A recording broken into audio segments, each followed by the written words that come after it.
Hey everybody, welcome back, welcome back. Welcome to another edition of Ibrahim Turner TV. Today I got my brother Josh with me and we'll be discussing Dr. Cornel West 2024 presidential campaign. Let me make sure that I got everything right on my different social media platforms and we can get right to it. Edit this privacy.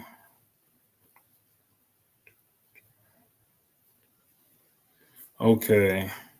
All right, everybody. Thanks for tuning in. If you're watching live, if you're watching on the replay, hit like, subscribe, and leave a comment. So the 2024 presidential election is coming up. Cornel West, as many of you guys know, has thrown his hat in the ring.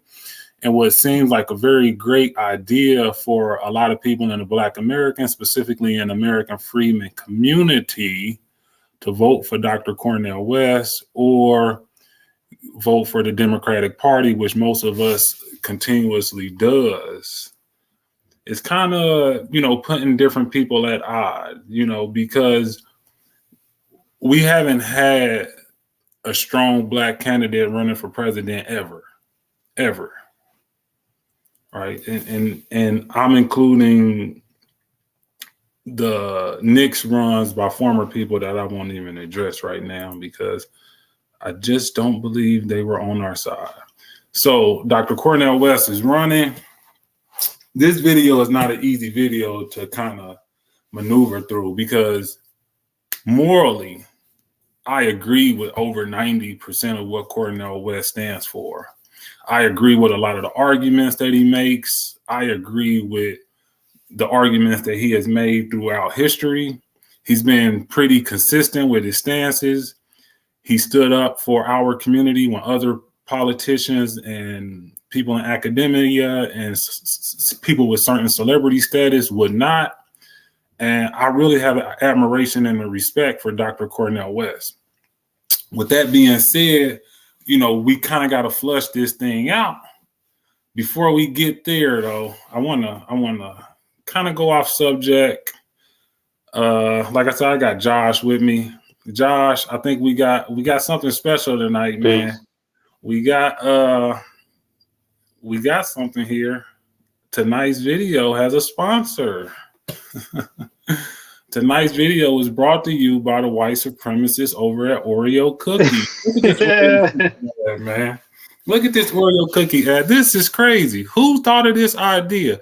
Listen, white privilege can get you a lot of things in America, but it's certain things that white people can't do because of your history in America. One, we already know is say the N-word. Another one is put sheets over your head. When you think of the history of the Night Riders, the Ku Klux Klan, all of the assaults that they were committing, crosses being burned in people's yard, all of the atrocities, and now you're going to put some sheets over your head and try to sell cookies. And they white because you can see their hands. I don't know who thought these ads was cool, but this is horrible.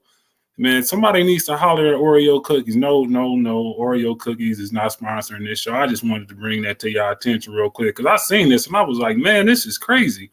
Who in the hell thought this was a good idea? I just don't know. Is it me or just, y'all let me know. Do y'all see ghosts or y'all see KKK members? I don't know. I just had to bring that up before we get started. All right. That was a joke, though. There is no sponsor. Hey, Ibrahim. Hey, man. When I seen that, I saw that earlier. I think you posted on Instagram. I was like, what? Yeah, that's that. I don't know how anybody greenlighted that. That has to be a joke. I mean, is that official? Or is that that's on I seen that on Oreo's ad. When I first seen it, I thought you got AI and then you got people that can just go do things. But if you look, no, it's at Oreo. It's on Oreo's ad. And I'm like, who thought it would be a good idea for some white folks? If you can see the little lily white hand, for some white folks to put a sheet over their head and try to sell some Oreo. And it says boo. I'm like, boo, man, get this stuff out of here. Yeah. And don't tell me about no ghosts, because I mean, just think about it. It's plenty other ways you can depict a ghost than some sheets. Because we in America, Maybe in another country, but in America, you put sheets. White folks putting on sheets. We know that's the Ku Klux Klan, the White League, and all of that. Yeah, white folks putting on sheets is not a good marketing plan to me. That's a plan to either shoot or get out of Dodge. But anyway, let's get back serious. Let's get into tonight's video. Well, I gotta say, and plus the way that they made the top look like a cone. It's not like it was looking like rounded or nothing like that. It was looking, that cone top also. Listen, as far as I'm concerned, white people is banned for putting on white sheets. Go put on anything. Go to Halloween City World and find you a real ghost costume that don't require you putting a sheet over your head and looking like a domestic terrorist. So, Cornel West running for president. Okay, so I'm going to pull up his presidential campaign, which is very extensive and very good, and just allow you to hear his message. We need you to be part and parcel of wrestling with this corporate duopoly, this two-party system that impedes, it gets in the way of the unleashing of the kind of policies of abolishing poverty and homelessness, of dealing with working wages, cutting back on militarism, and most importantly, trying to ensure that the best of who we are as a people can be more manifest, can be more concrete, because the crisis is real and these catastrophes are bombarding us. Please come join us.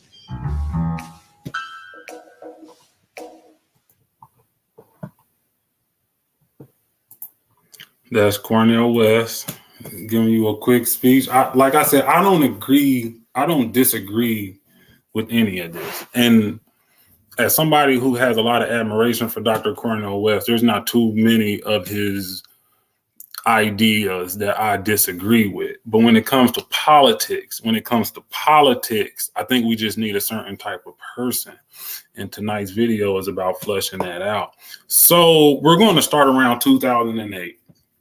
So Tavis Smiley was throwing these State of the Union, State of the Black Union conferences for Black people. They had one in 2008, and everybody knew that that was in the in crowd kind of knew that Obama was going to run, President Barack Obama. And Tavis Smiley and Cornel West invited him to come to the State of the Black Union affairs and somewhere in Louisiana. And he didn't show. He ends up announcing that he's going to run for president in Chicago. And Tavis Smiley and Cornel West had a lot of criticism about him because they said, we're addressing Black America here and we're addressing Black American issues.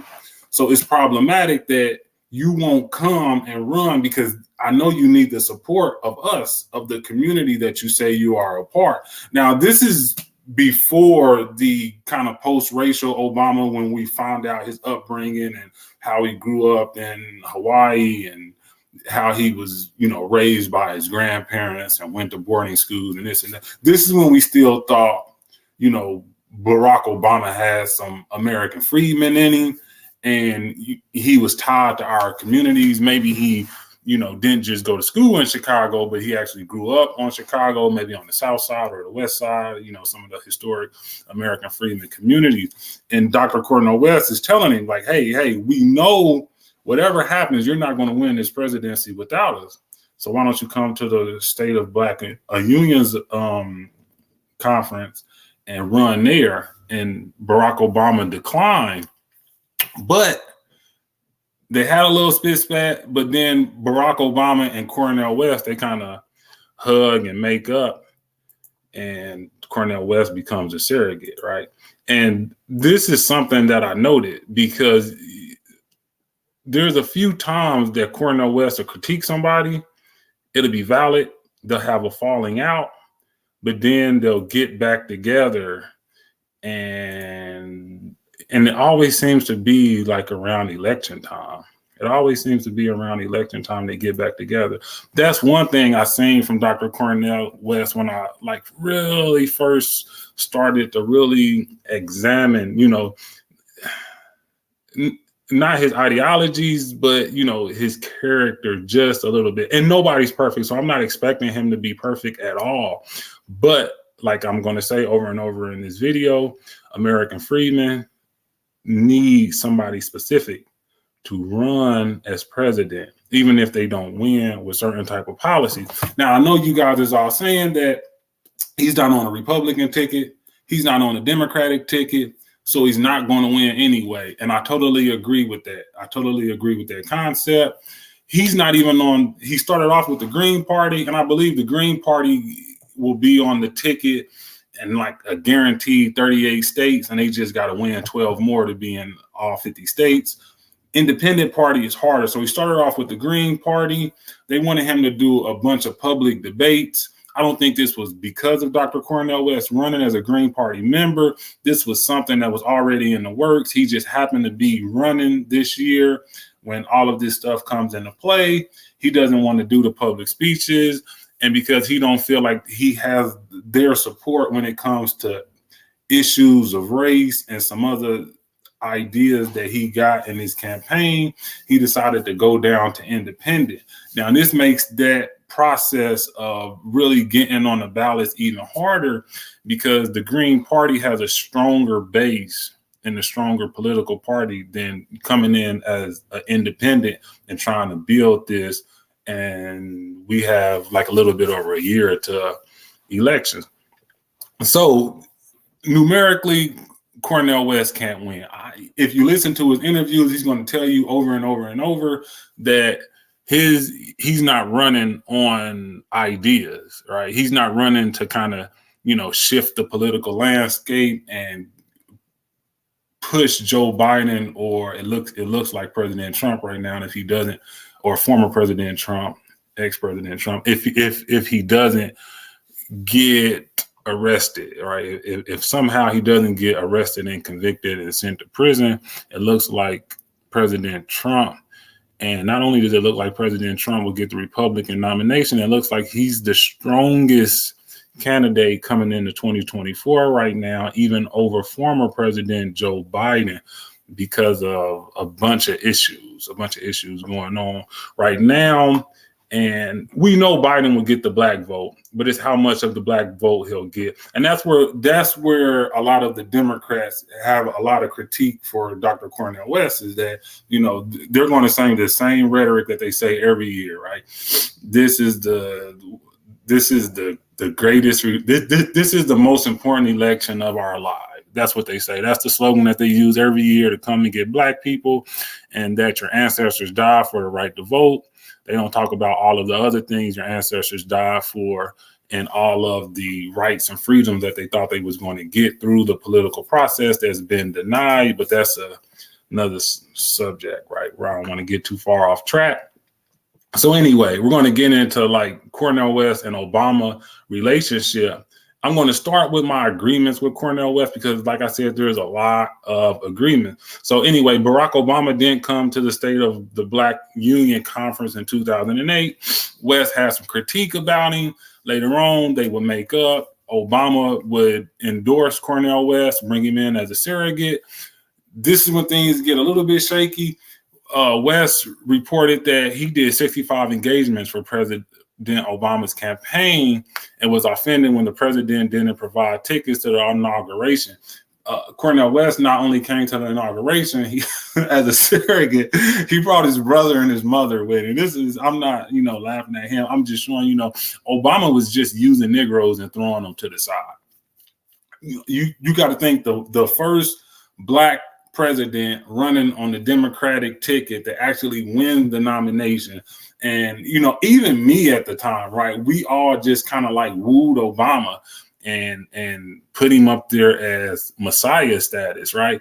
Most people did this, right? If you didn't, you were one of the rare people. I've heard some people say, I knew he wasn't going to do anything.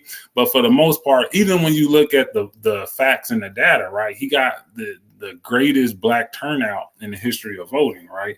And in the history of modern day voting. So that just goes to show you that a lot of people really thought Obama was going to come through and like turn that phrase of hope into something tangible for us and really be the black president. But anyway, so Cornel West, Dr. Cornel West, was one of the black people that Obama just kind of used and threw to the side after he got into the White House.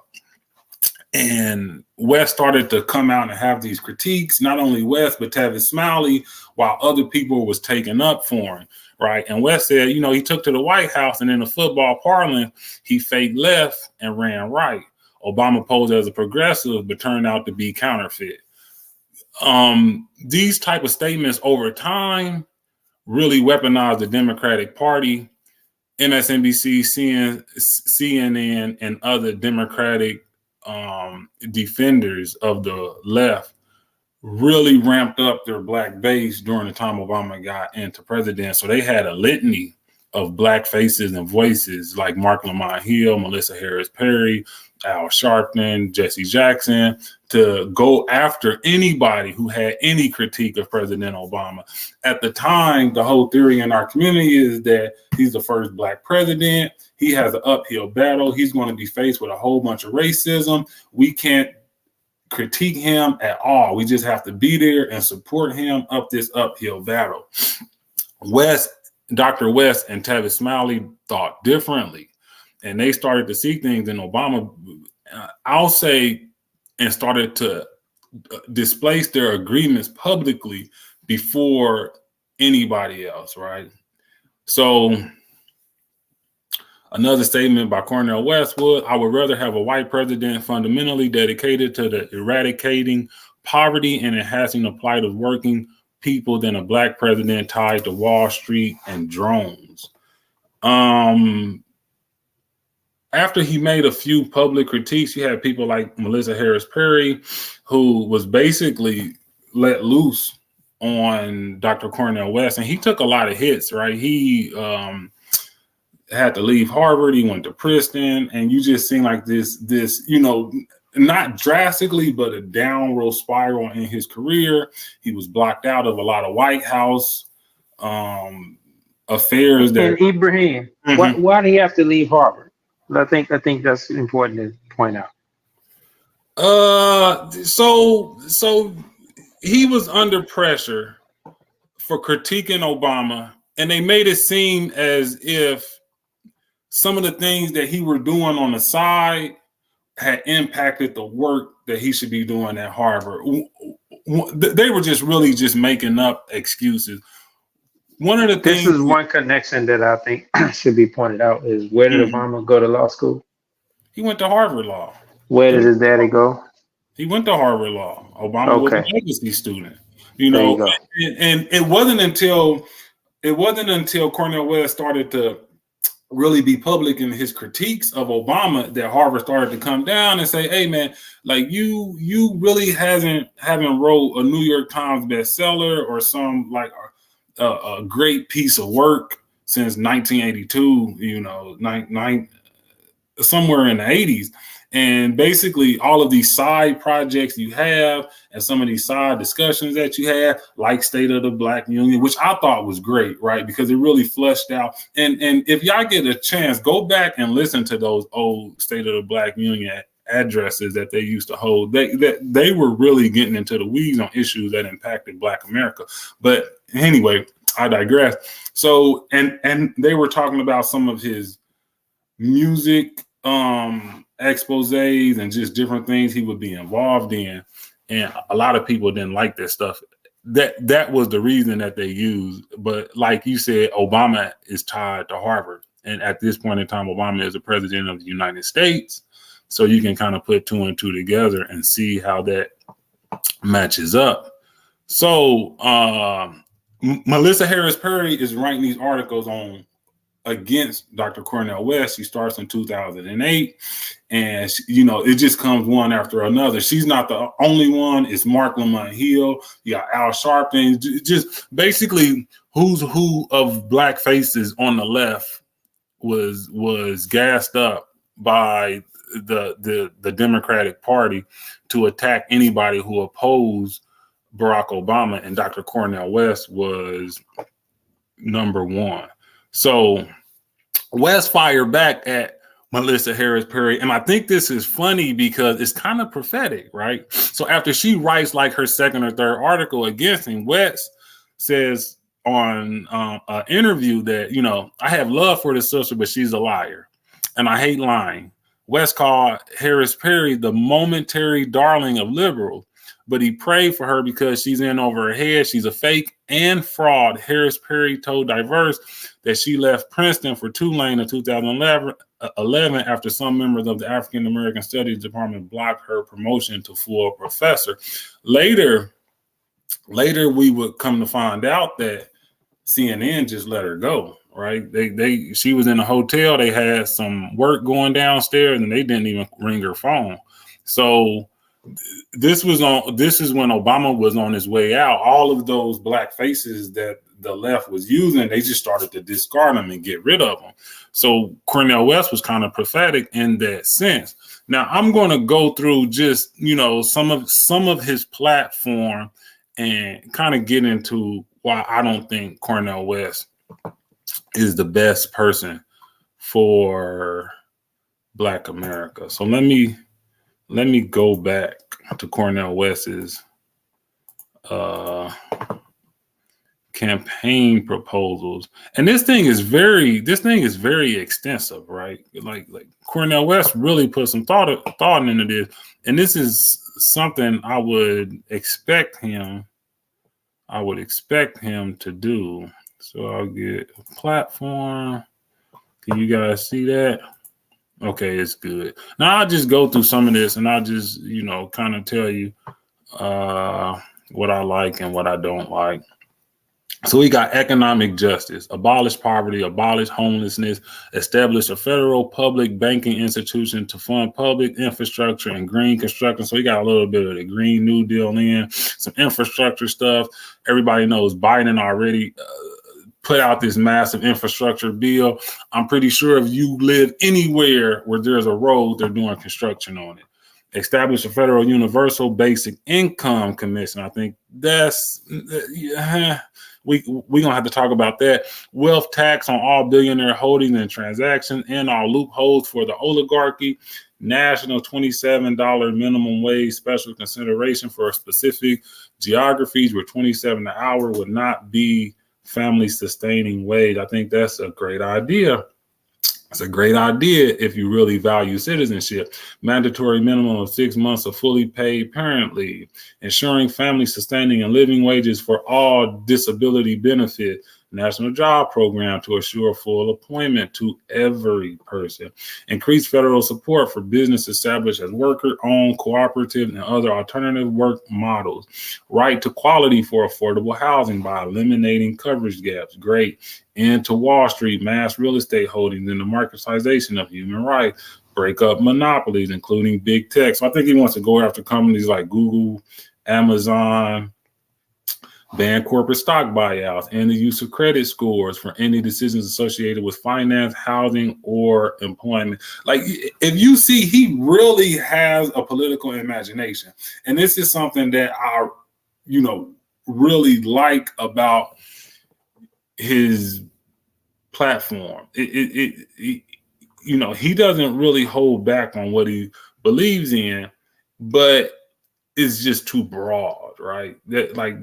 That's my main critique of him. It's just too broad. Ban stock trading for government officials. Another great point. Worker justice. Everybody know that he's pro-union. He's pro-right to work.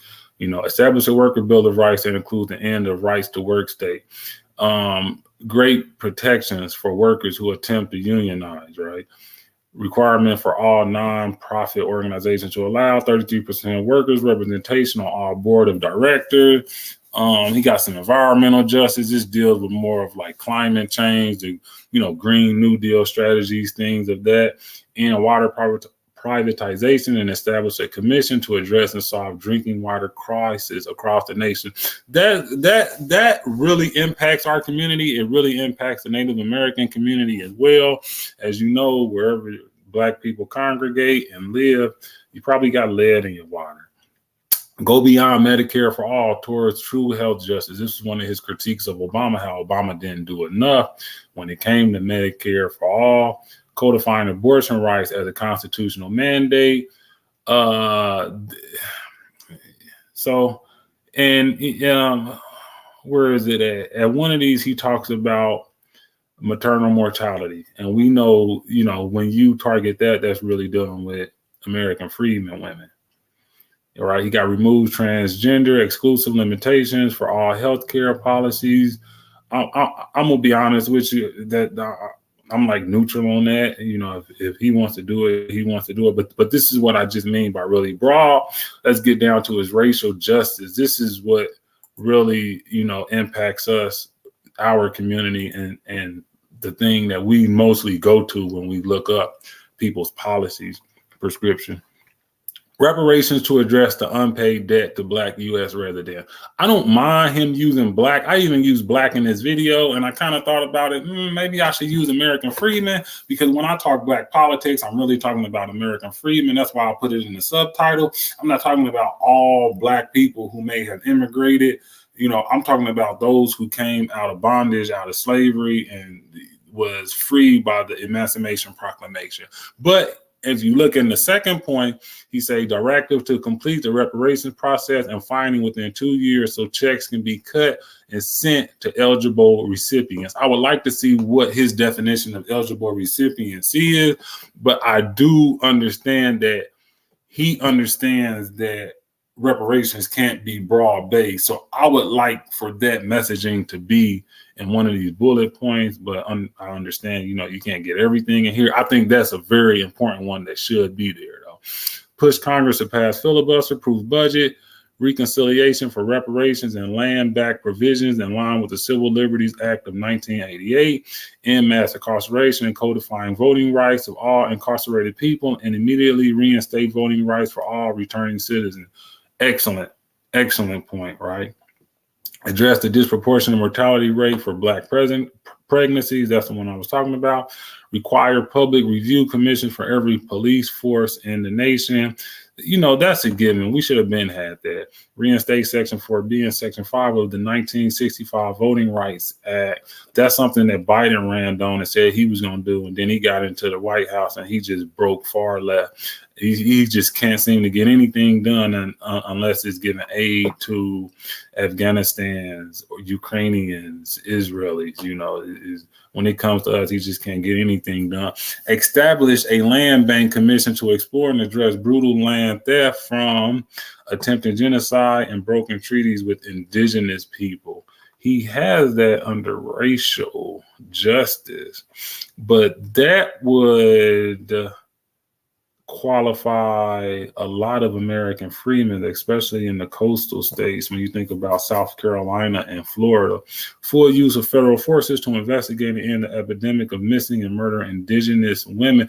Now, one thing I kind of understand when he's talking about indigenous, he's talking about Native American. These things should be and could be addressed at an American freedmen community. Somehow he's kind of shoot in the Native American. And like I said, I don't necessarily on face doesn't have no issue with that. My only issue is that it specifically says indigenous people. And I know when he means indigenous, he means Native American, but I don't think a lot of us understands how this stuff impacted us severely, right? When you think about the broken promise of 40 acres and a mule and all of the land that was stolen to make these state colleges and so forth. Codify the Justice for Black Farmers Act for immediately execution. I don't know if this came in before the Supreme Court made their decision, but he's definitely going to have to change this to an American Freedman, because you can't do race-based legislation. And if he's going to try to do race-based legislation, if, magically he was able to win the vote, he's not going to get it through the Supreme Court justice. Everything is going to be challenged. But you see, and I'm not going to go through any of these other points, but he got transformative justice, he got voter justice, education justice, LGBTQA plus justice, and he's kind of like singling out these different groups, gun violence justice, but I am going to go through this one, immigration justice, right? And like, this is part of the issue this is part of the issue with this extreme, broad sense of Dr. Cornel West policy, is that he has everything for everybody. And if you got everything for everybody, who and what policies are you going to prioritize? And you got to think about what are you going to be able to get support for. So you got immigration justice, massive investment in transforming immigration policy to create a broad legal pathway for residency that centers compassion, morality, dignity, and ethics. I'm going to read that again. Massive investment in transforming immigration policies to create a broad legal pathway for residency that centers compassion, morality, dignity, and ethics. I want to, how much investment do you want in that? And crimes against humanity for migrants and their families, no separation of families, no children in cages. Cut red tape that delays legal pathways to citizenship and permanent residence. Accountability for the U.S. role in exacerbating the migrant crisis. Abolish ICE. Abolish ICE. Abolish ICE and demilitarize the southern border. What do you want to do? Make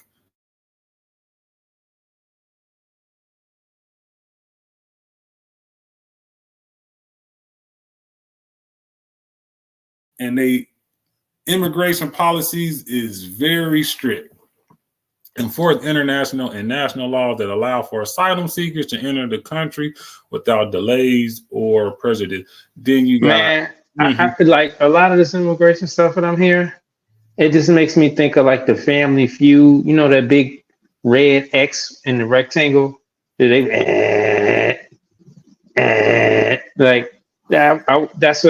what I picture every time I hear that.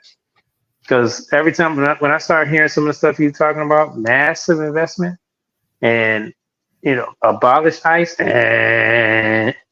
no, that's a big no. That's the opposite of what the country needs. It's that's the problem with me. At some point you gotta do math, right?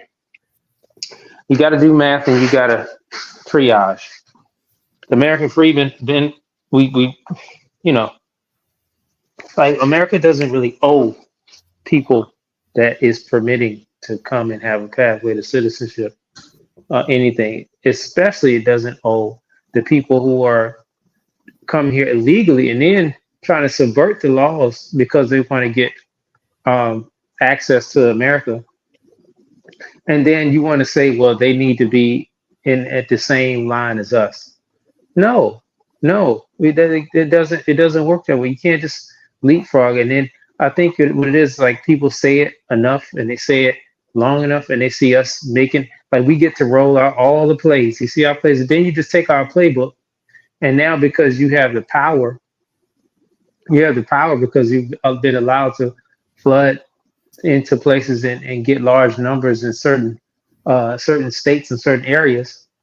Now you start running our plays, and you have a pathway to even get some wins and get some power. And like I don't like the trajectory that's going on. It's when I say you got to do math, you got to be able to prioritize. American Freedmen got to be a number one priority because we got the longest standing debt. We've been fighting for this for the longest.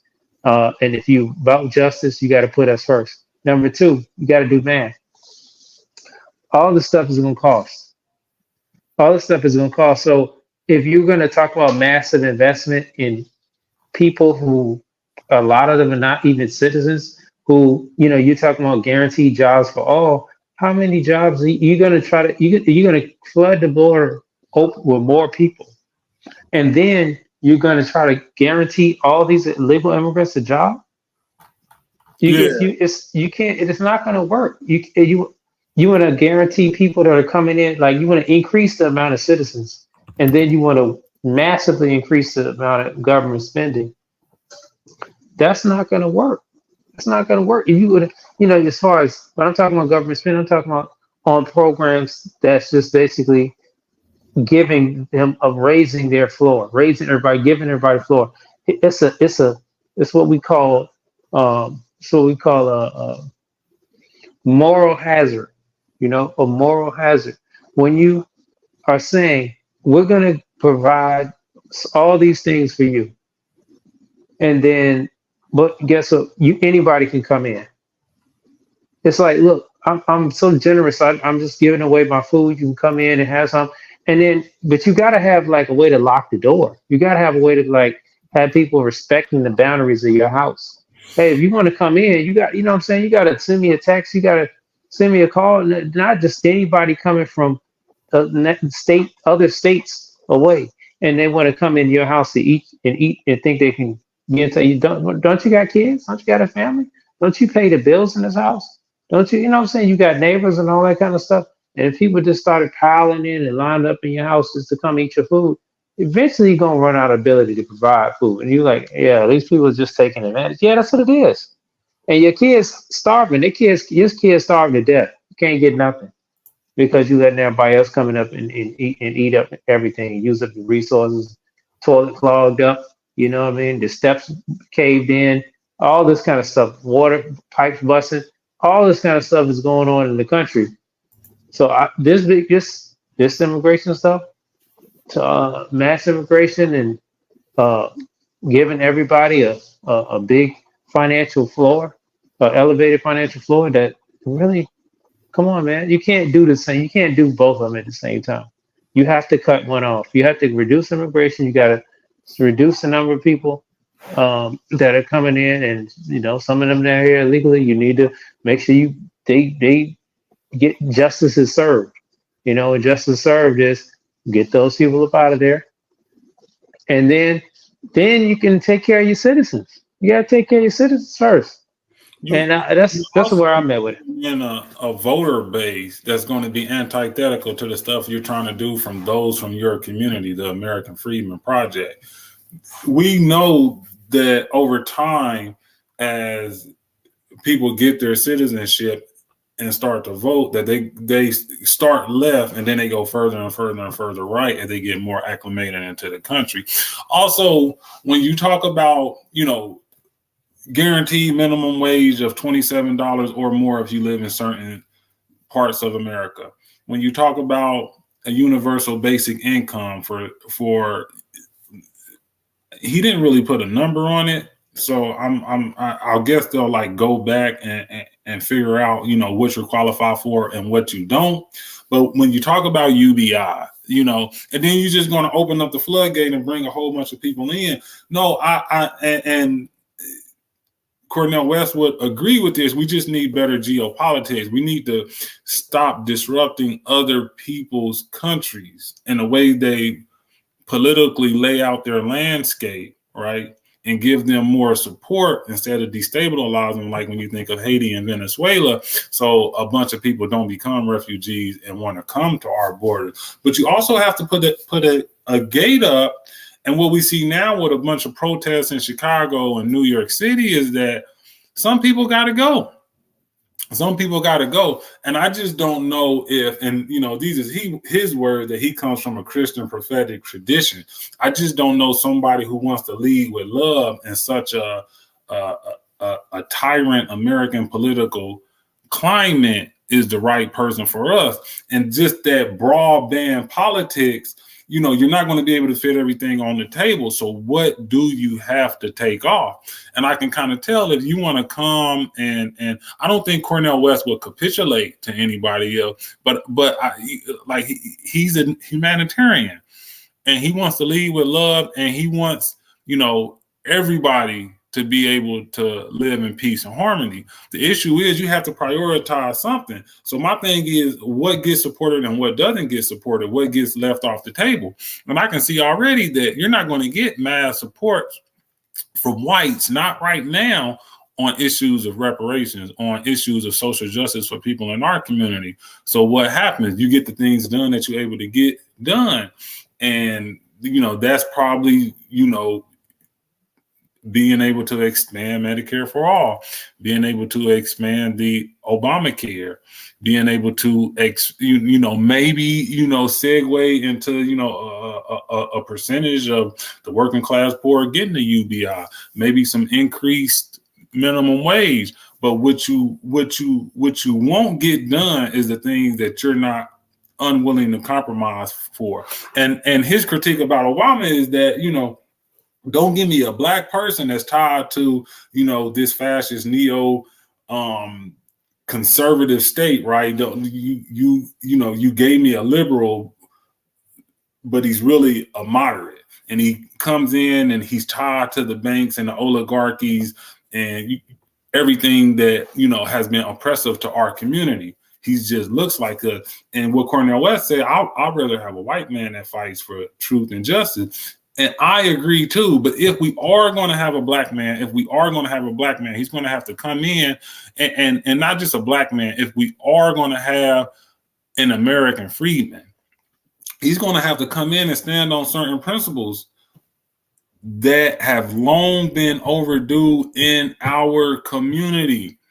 We was here before the inception of America. How do we get pushed to the back? How do we even get aligned with the policies of other people's group? Like, there's no issue in this country more permanent than our issues. When you look at, you know, some of his takes on housing. So migrants come over here and get housing along with our family members who we know are 40% of the homeless, only being 13% of this population, and 50% of the homeless with families. How does that happen when we've been here generation after generation after generation, and somebody can come off a plane and get the same benefit? And then you say you want to just open up the borders to everybody, right? Man, like, this doesn't work. If you cook this big Thanksgiving meal, thinking like this, you cook this big, great Thanksgiving meal, and nobody wants to see anybody go hungry. Nobody, not me, not you, not anybody watching. But you cook this big Thanksgiving meal, and you put a sign outside your house, and you say everybody's welcome. What's going to happen is the food is going to go real quick, and then your family is going to end up starving because they're going to eat everything in the house eventually. And it's going to happen quick, depending on the number of people that come to your house. Now, imagine if you live like near Skid Row or something. That money's going to be gone. That food is going to be gone in a second. And then your family is going to starve. No, everybody, you know, you invite your loved ones over and then you close the door. You know, I'm sorry that this world isn't a utopian society, and America isn't a utopian society where everybody can live in peace and harmony and have justice. And with that being said, if anybody deserves to get justice, it's those that's been oppressed the longer, those who labor and sweat equity and bodies have built the country in the world, the richest nation in the world that other people get to come and benefit off of, even those who just get to America and we haven't yet. And we need a president that's going to stand up and fight for us. Now, there was an interview recently. There was an interview recently where they were talking about what's going on in the West Bank and Israel, and then it tied back to us. And that's why I said, I got to make this video, because I was watching the interview and it was just his broad concept of love, justice, equity, precious brown babies and precious black babies and precious white babies and everything he wants to get done, where I was like, you know, that's the exact reason that I don't think, you know, he's the person for the job. And this time, you know, when you've been living as a second-class citizen, as we have for generation and generation and generation, when we put somebody into office, we need a fighter, not a lover right now, right? I'm saying call back the lovers, right? Like we're not going to do this thing where, you know, white people send in the missionaries first, they kind of subdue the land, and then they send in the army. We've been second-class citizens for a long time. Many would say even less than that. We don't need a missionary. We need to send in the warriors, because the war been going on. You send in the missionaries, they just gonna get slaughtered. I think Dr. Cornel West is a missionary man, right? That Christian prophetic tradition rhetoric, I think that's great as the vice president, and you can kind of hold the president on the middle ground. But to first come out, man, you just got to send in the warriors. And that's what we need as politicians. We need more people like Mayor Maynard Jackson and Mayor Marion Barry that's going to come in with an idea for our people and be able to execute that, an idea for American freedmen, you know. And I started off with like him and Obama, that conflict that they had, where Obama kind of, you know, just used a whole bunch of Negroes, got into the White House, kicked them out, and then went moderate and kind of went a little bit farther right. But if you notice, you know, initially Cornel West seen it, and he forgave Obama, and he ended up becoming a surrogate. And like he said, he did over 65 events. And then he wasn't even allowed to come to the inauguration. Okay, now Jay-Z and Beyonce was there, but your own surrogate, somebody at the time who was a Harvard professor, the first black man to get his PhD from Princeton, somebody who is really esteemed in our community, didn't get a ticket to the inauguration.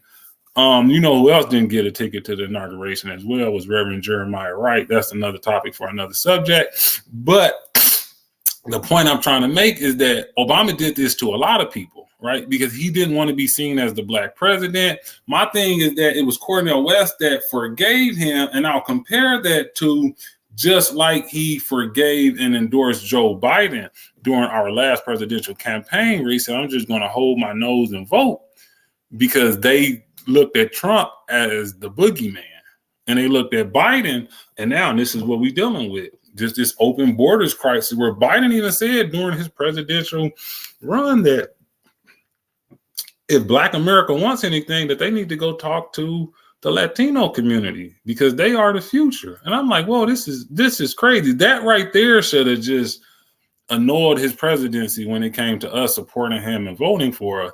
What do you mean we need to go talk to the Latino? Why would we go talk to the Latino? Why would I talk to somebody that just got here? Why would I talk to somebody that doesn't understand American history? Why would I talk to somebody that is antithetical to me and my community's upward mobility? Why would I do something stupid like that? That doesn't make no damn sense. This is way before he says if you don't vote for me, you ain't black, right?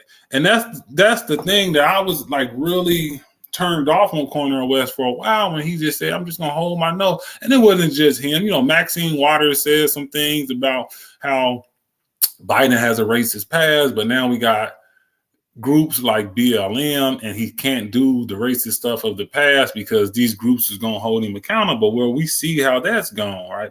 Biden can't even hold himself accountable right now. If I had to guess, he's probably, you know, wears pull-ups. He can't even, you know, he's just an old senile man, but he comes alive when it's time to scold our community and like get back into his racist bag.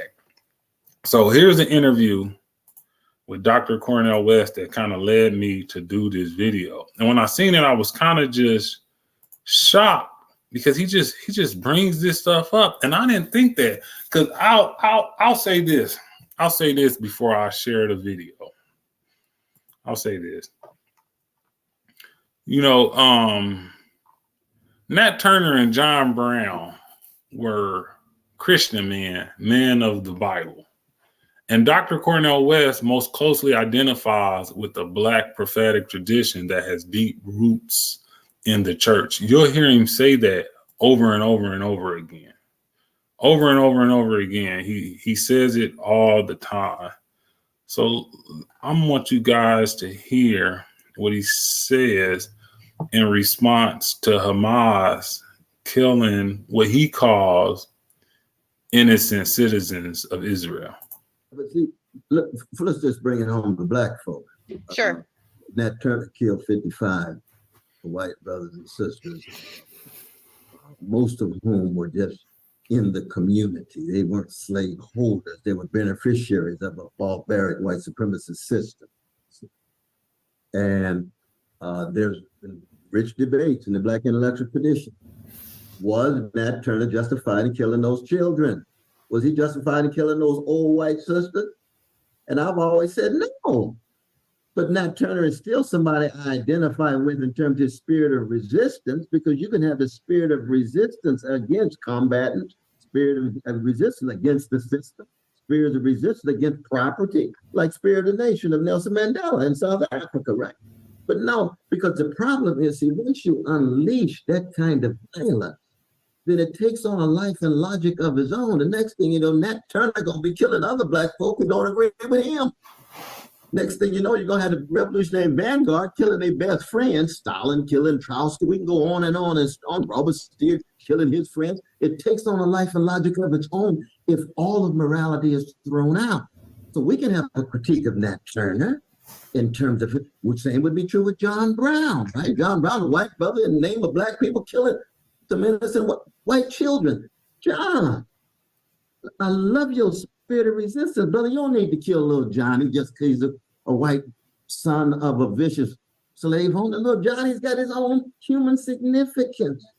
Let's preserve some morality and humanity in this thing. And so it is for Hamas, and so it is for any revolutionary vanguard who is part and parcel of the collective resistance. When I was working with the Black Panther Party, if they had any debates about killing innocent white folk, which they never did for the most part, but if they did, I would be consistent. I said, no, we're fighting this system, and we got self-defense, and we're going to defend our people, we're going to defend our community, but we're not going to stoop into the gutter of immorality. But I do think that's a little bit of a different thing, right? The deliberate killing of people who are known to be innocent, namely in this case, children are the easy example. Right, that's right.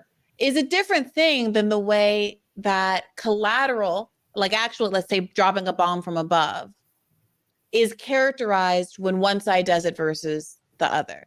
So we have these conversations where.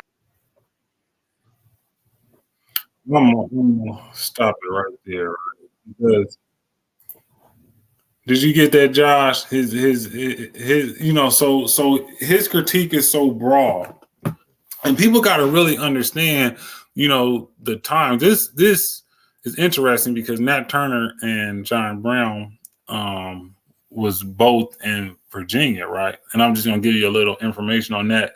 Turner Rebellion, historically known as the Southern Insurrection, was a rebellion of enslaved Virginians that took place in Southern County, Virginia, in August of 1831, led by Nat Turner. They killed between 55 and 65 whites, making it the deadliest slave revolt in U.S. history that's recorded, I'll add.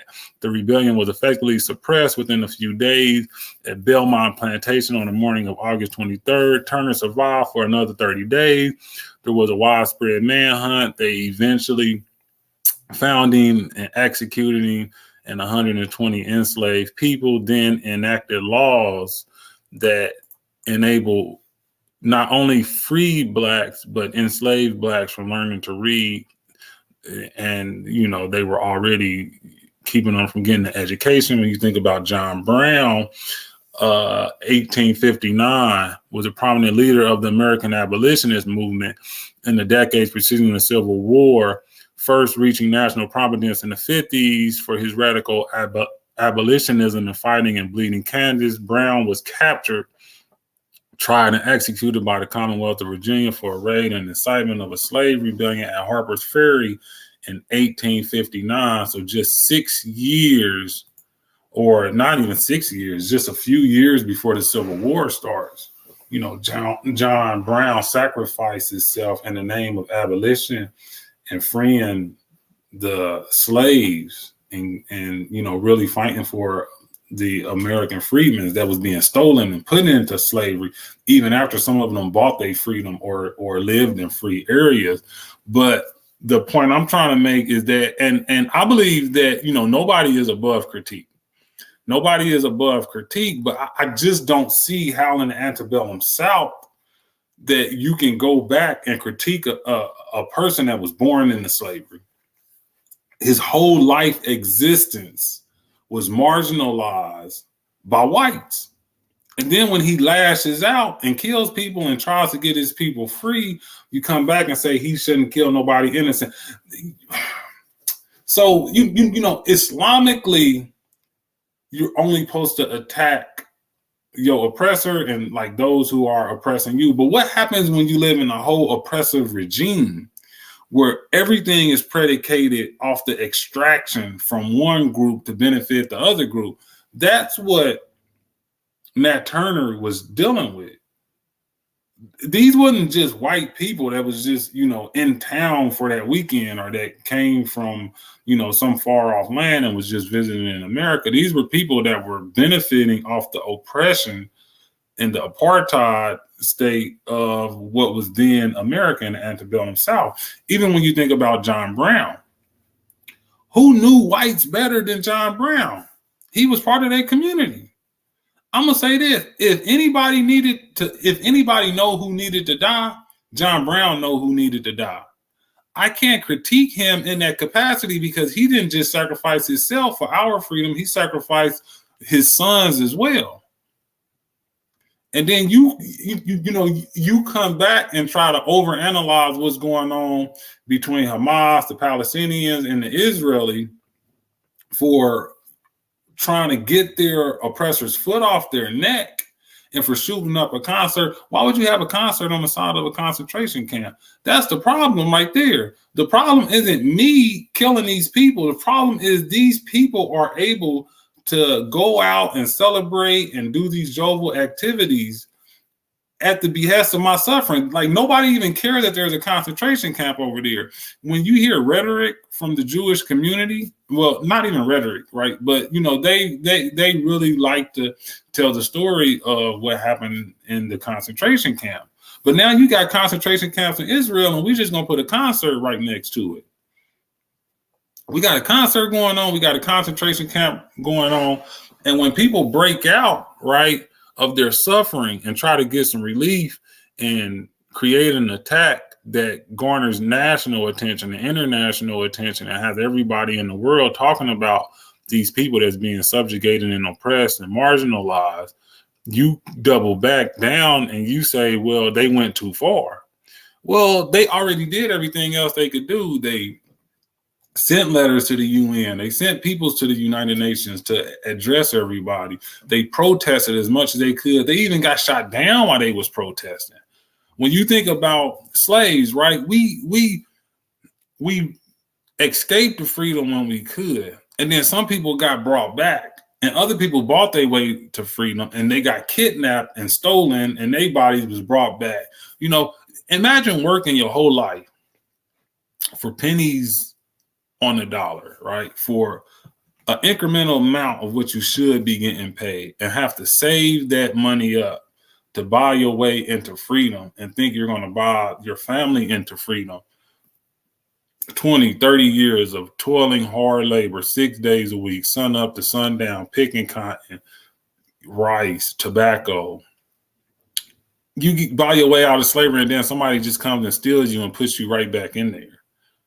And you telling me I'm supposed to have empathy for the people who use me to toil in these fields until my death, who sexually assault, the woman that I'm married to and have kids with, who sexually assaults me, who sexually assaults my kids. I'm supposed to have some type of empathy towards these people. You got to be out of your mind. And that's what I mean. Like this idea of love is just too broad. America needs a fighter. Hey, Ibrahim. Yes. Now we know that wild statement right there, that's really what sparked us to even go live on this for real. Like that. I mean, you can't say nothing like that, man. Like that. I mean, I'd have heard some wild takes, but I just wouldn't have expected a wild take like to come from, Dr. Cornel West. I mean, I just didn't expect that one. I mean, John Brown and Nat Turner, and you want to throw John Brown and Nat Turner under the bus and demonize them so you can legitimize the evils of that Israel is putting the Palestinian folks through? No, sir. That doesn't. I mean, that's kind of low. Like, that's an extreme reach, and like that's one that only like you can get away with. Imagine a white person said that, and that was trying to talk about they're progressive and they fight for black folks. Like that, it just doesn't add up. I mean, that's just really, to be honest with you, man. RFK Jr. is on his heels because of his response to reparations. And Cornel West is going after him. Cornel West is going after him because of that, right? Imagine RFK with a scolding critique on what Nat Turner did and what John Brown did. Man, like the American populace would be livid. They would be livid. Dr. Umar would be doing syndicated radio shows. Everybody would be livid if it comes, but it comes from Cornel West and nobody says anything. And that's my problem. This politics of love just has to go. I don't see how we as American freedmen get what we need if everybody else is going to get a piece of their pie. I'm gonna just be honest with you.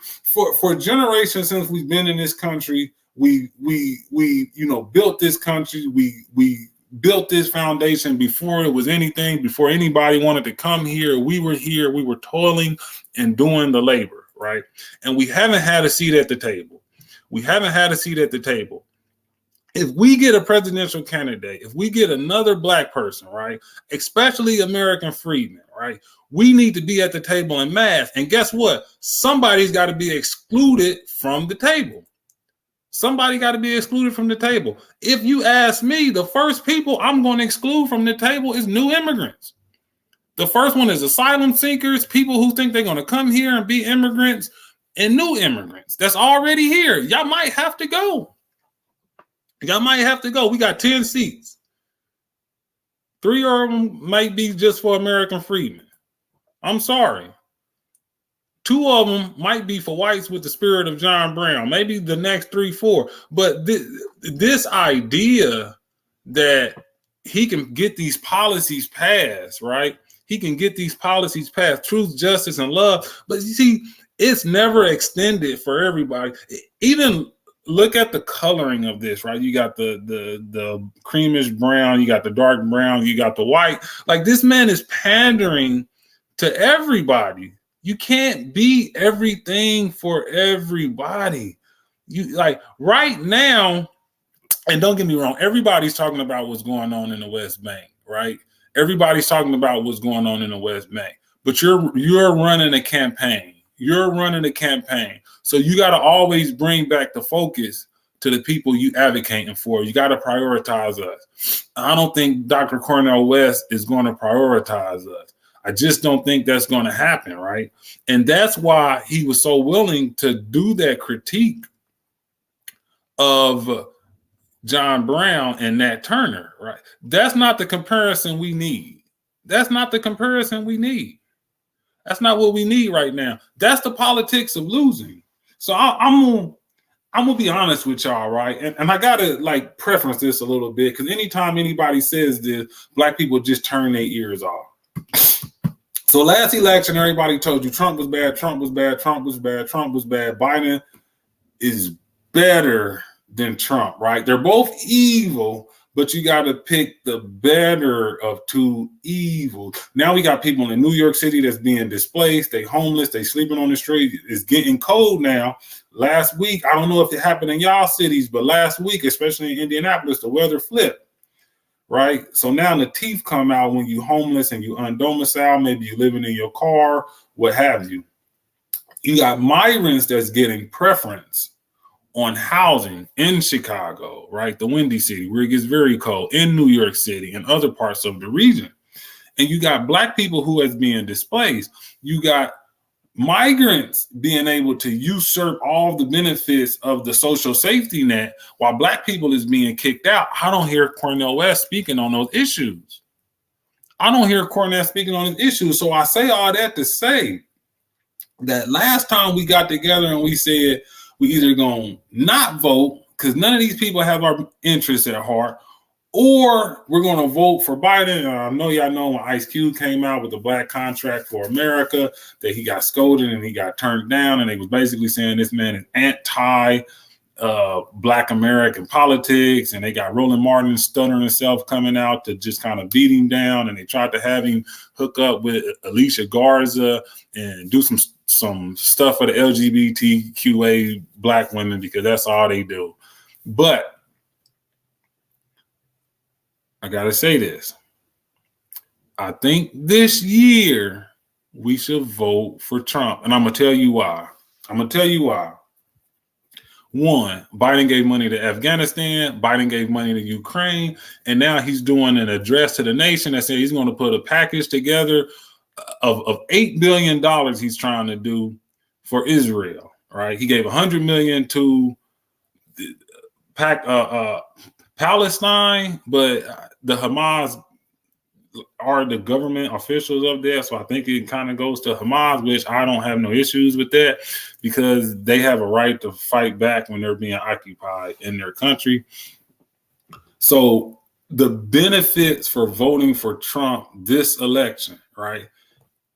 Do I think Trump's a racist? Yes. Do I think Trump's a bigot? Yes. Do I think Trump's an idiot? Yes. But I also think Biden is all of that and some. This open borders policy is killing us, and sending all this money out of our community kills us.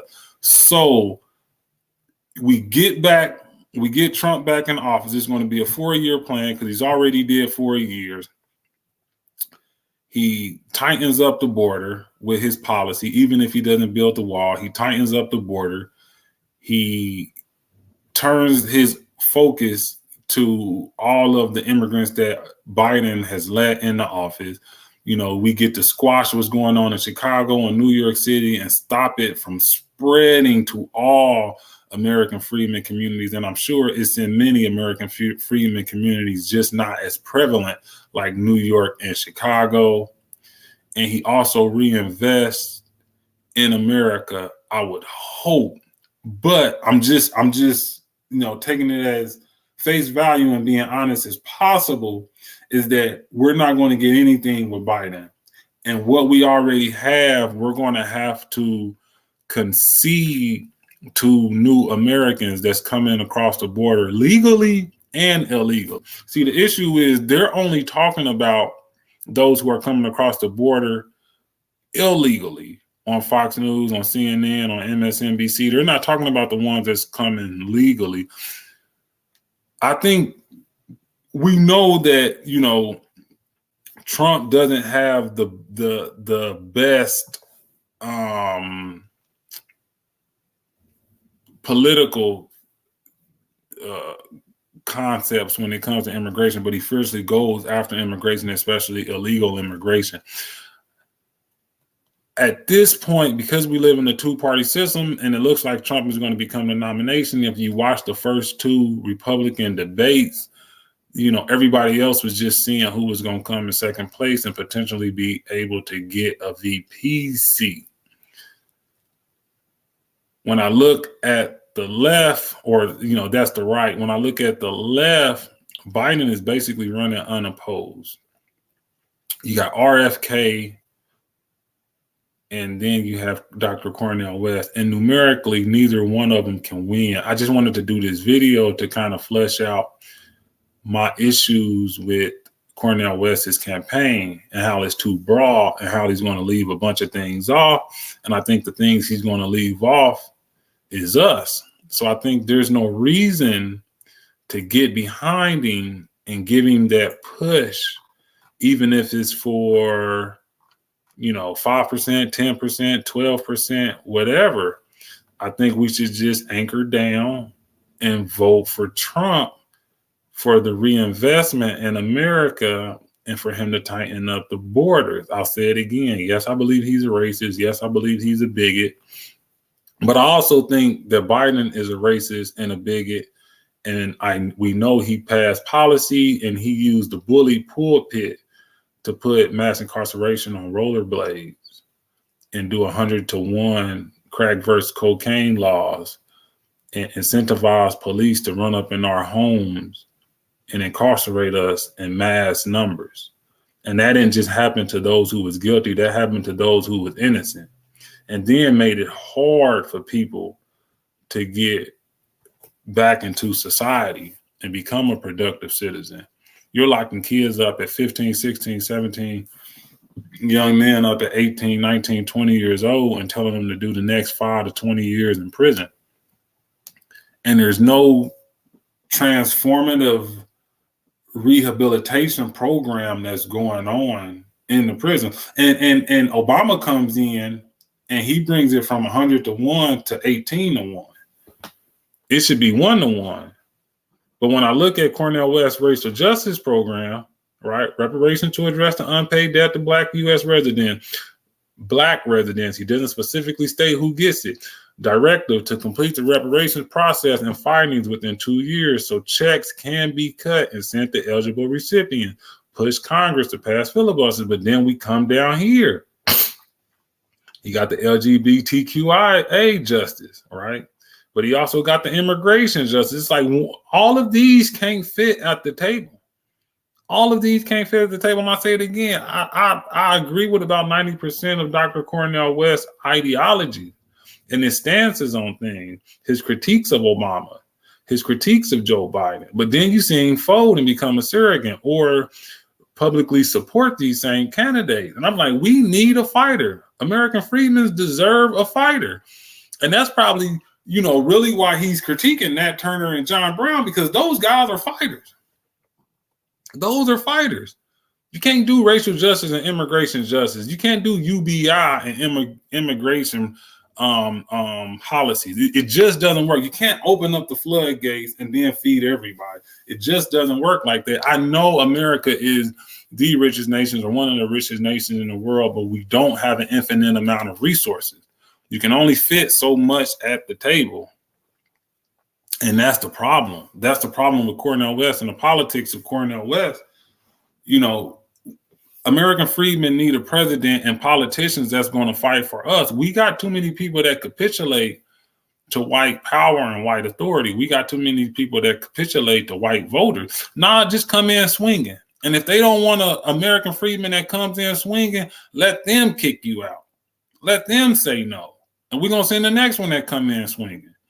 And everybody coming in swinging, and somebody's going to get through. And if nobody's get through, we'll have an all white and brown political landscape, and we'll still get the same things that we get now because we barely get nothing anyway.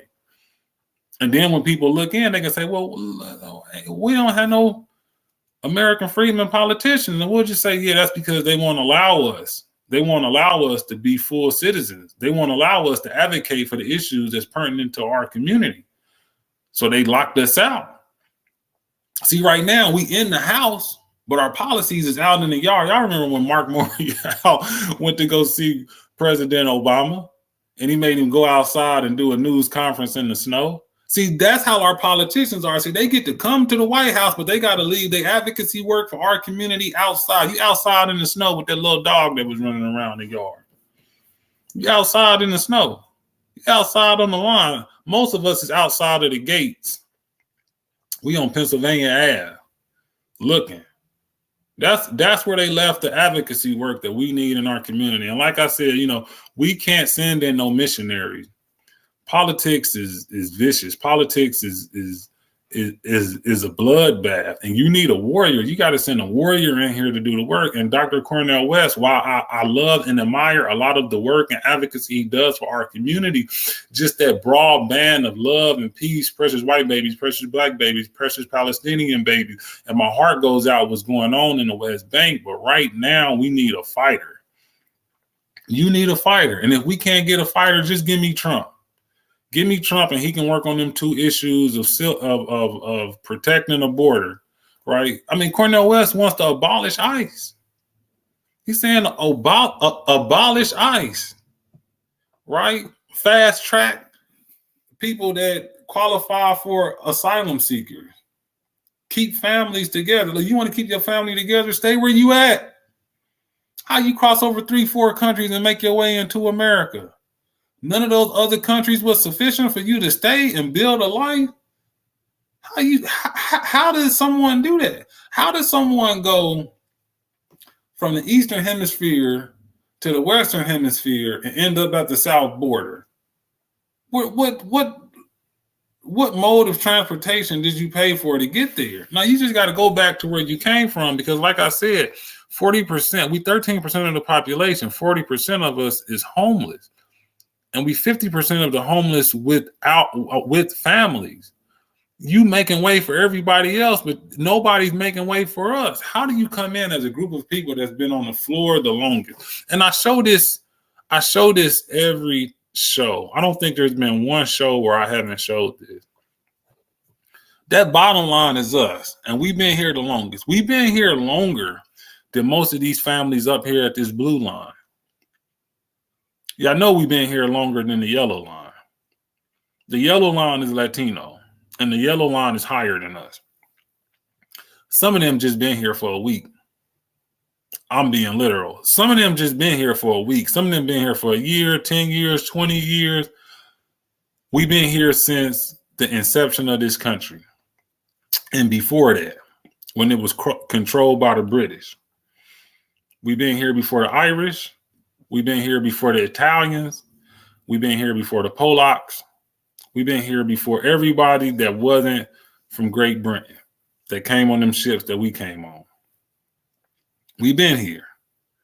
The only group that can have claim to this land is the Native Americans. That's it. When you look at this blue line, we've been here before most of these people on this blue line and almost everybody on this yellow line.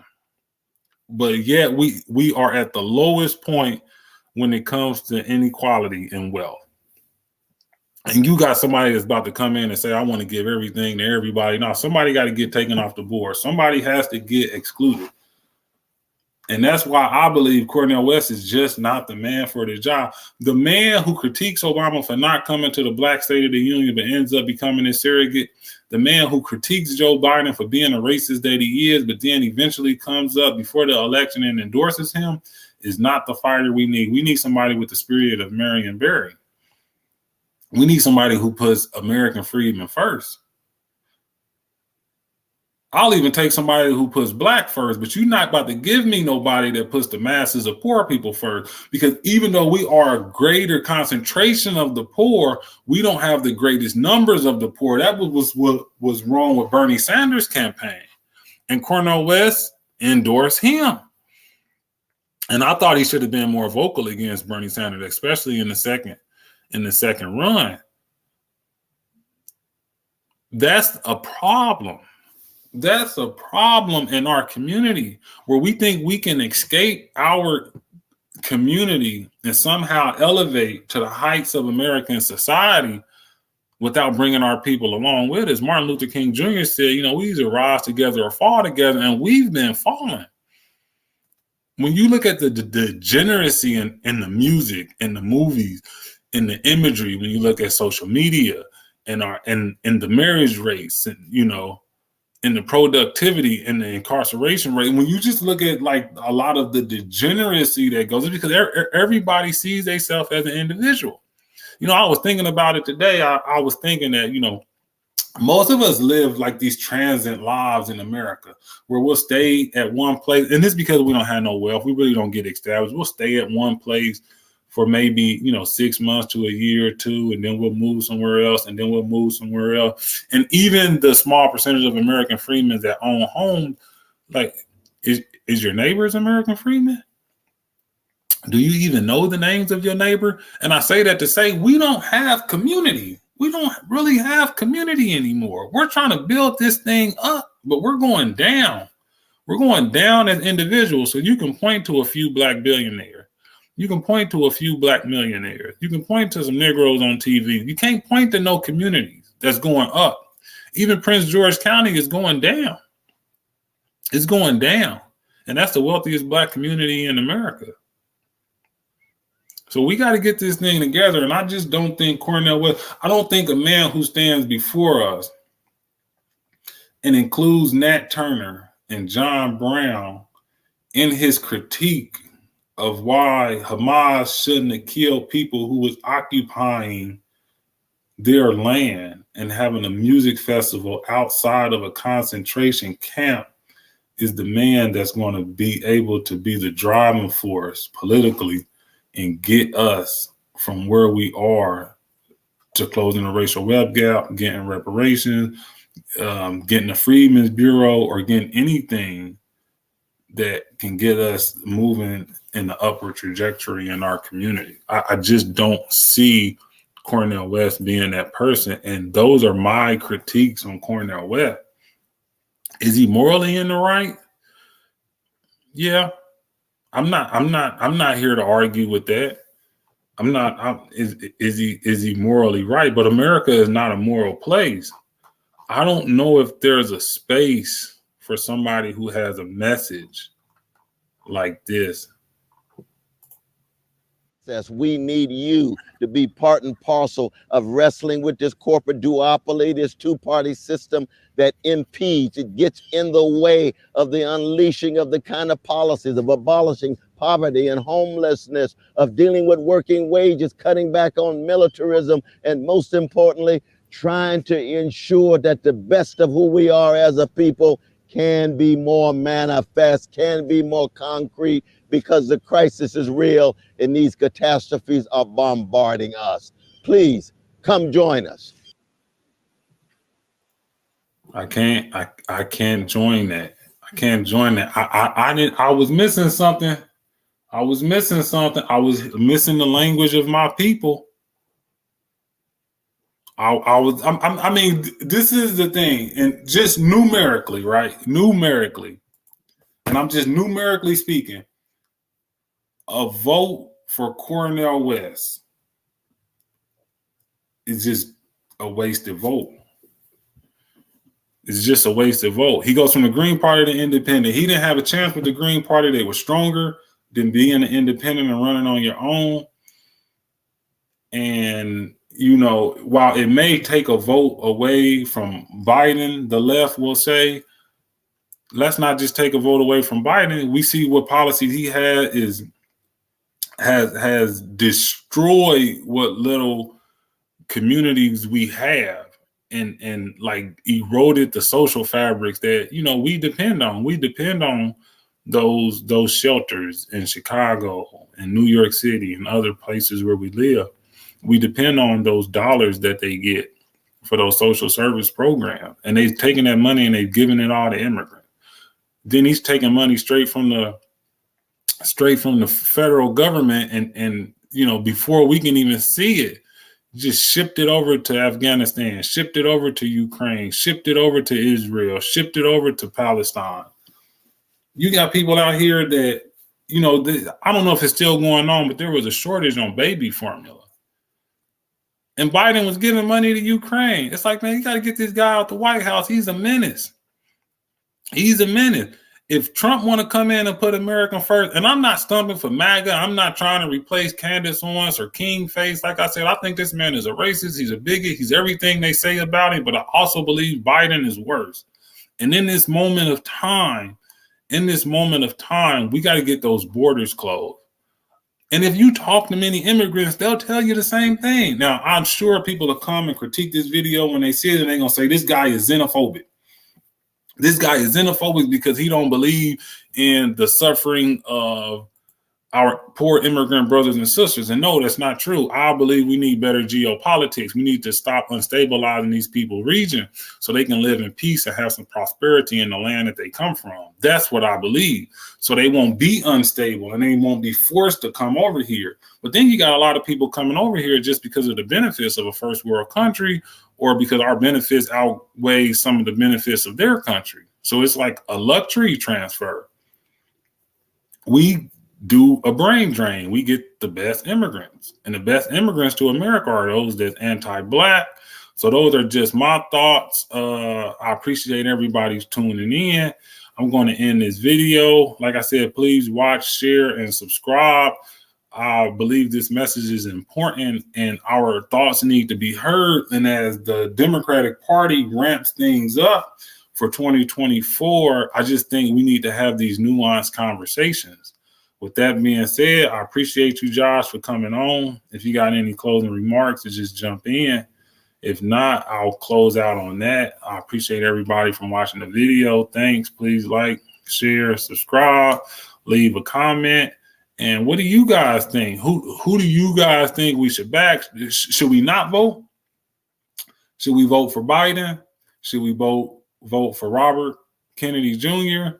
Should we vote for Trump? You know, I gave you guys what I think and why, and it has nothing to do with, you know, the war of love. It has everything to do with changing the financial positionality of our people that built this country and that's buried on this land, the only land that most of us know.